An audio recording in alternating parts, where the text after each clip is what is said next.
Get right to our top story, and it's all about the weather, specifically the heat. A real scorcher today, but take a look at these projected heat indices, if you really want to, for the rest of the week along the Gulf Coast. Not a hint of relief in sight. We're going straight from preheat to bake. As you can see, we're talking about 114 degrees plus on the heat index. By now, you know there is an excessive heat warning now in full effect for the Fox 10 News viewing area. Fox 10 News' Lee Peck on the story for us tonight. Lee, you've been out there in it. Definitely a shift in temperatures, huh? Absolutely, Byron. A lot of people we spoke to today thankful for the break from all the torrential rains we received over the past couple of weeks. But now, like you just said, they're having to contend with the sweltering heat that shows no signs of letting up. From the port city to the eastern shore, there's no escaping the heat. Even Daphne's Gator Boardwalk deserted. The Gators nowhere in sight, many hiding, except for this guy.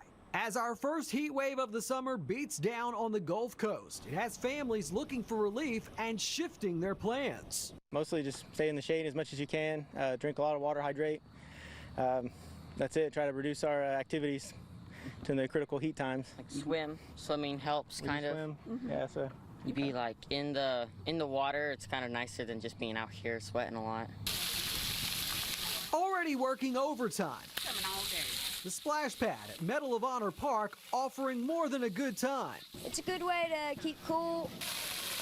April Mayo agrees. It's not only fun, but it's free. We used to have rivers and creeks when I was younger we could go to, but there's really not that much stuff you can do with kids that doesn't cost a fortune. We like to go to wherever there's water.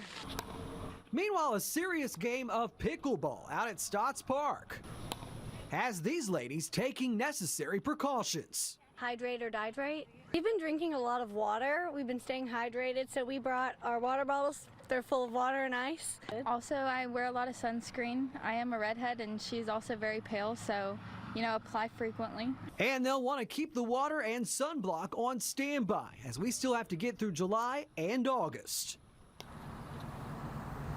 All good tips. Something else to keep in mind. Try to avoid outdoor activities during peak heat hours to avoid heat exhaustion and heat stroke, and also check on those who may be vulnerable to the heat. We're live tonight in Mobile. Lee Peck, Fox 10 News. All right, Lee, thanks very much. Of course, when we talk about vulnerables in this heat, let's don't forget about our pets. Here are a couple of ways to make sure they are protected. First, never leave your pets in a hot car. And on a hot day, limit exercise, especially don't walk them on asphalt. It can burn their paws.